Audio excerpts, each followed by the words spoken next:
Pas de solution, c'est pour ça que j'avais envie de vous entendre là-dessus. Mais très symbolique peut-être de ce qu'on est en train de vivre, il y a des lignes de métro à Paris, la ligne 12, la ligne 4, où on ne s'arrête plus dans quelques stations du nord de la capitale parce qu'il y a des consommateurs de crack qui sont sur les quais.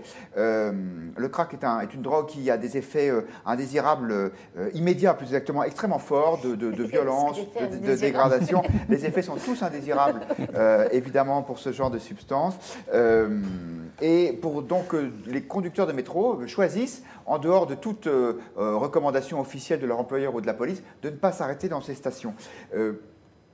À qui la faute? C'est évidemment une question insoluble, mais tant pis. Ce n'est pas une question insoluble. Qui est détenteur de la préservation de l'ordre public, de la violence légitime, selon la définition de Max Weber? L'État.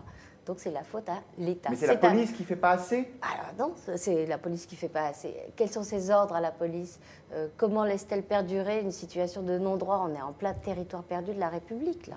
Donc, évidemment, le plus haut responsable, le plus haut gradé et le plus responsable. En l'occurrence, le préfet de police de Paris, voire le ministre de l'Intérieur.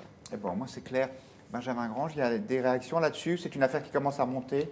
Alors c'est une affaire qui commence à monter parce qu'il y a beaucoup d'émotions. Il y a eu 2500 messages depuis le 15 janvier.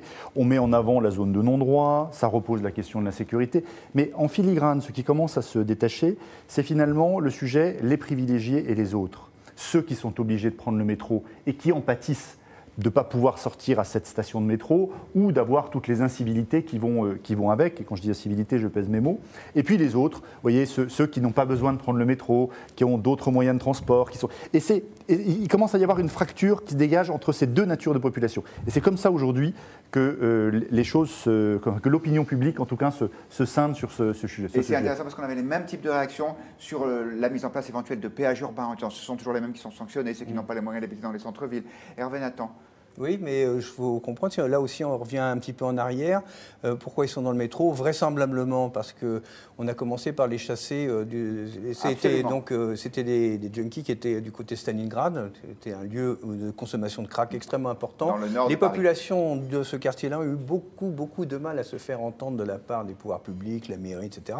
Donc il y a eu quand même des opérations de police, ils sont montés vers le nord. Apparemment, les opérations de police continuant, ils ont fini par aller s'enterrer. Ce sont quand même des gens qui sont dans des conditions très difficiles psychologiquement. Le crack a des effets absolument épouvantables et en plus, on sait que c'est une addiction qui est très difficile, de laquelle il est très difficile de se débarrasser. Donc c'est une question de santé publique énorme. Moi, ce que je pense, si on essaie de voir un peu plus loin, c'est qu'il serait temps de s'interroger sur la politique de réduction des addictions. On traque les gens qui fument du hashish et on n'est pas capable de trouver des solutions et des abris et des manières de s'occuper des drogués qui sont franchement en danger et qui mettent en danger la population. Ça fait belle lurette qu'on ne traque plus les gens qui fument du hashish. Là, vous faites une erreur, là, pour le coup, Judith. Vous faites une erreur parce que... Il y a combien de condamnations pour Oui, il n'y a pas de condamnation, mais des arrestations, il y en a tout le temps. Et d'ailleurs, ils en sont tellement fatigués, les policiers... Vous savez, mais oui, mais ça ne sert à rien. D'accord, mais fout, je suis d'accord. Donc il est temps de changer. Oui. Il est temps de changer parce que nous avons une politique, nous avons des lois qui ne sont plus appliquées. La preuve, vous venez de le dire, c'est la preuve que la loi n'est pas appliquée, ouais. La loi n'est pas opérante, donc nous n'avons pratiquement plus de politique. La loi. Oui, au moins essayons d'avoir une politique. Là, nous n'avons pas de politique vis-à-vis de la drogue. En fait, on n'a pas.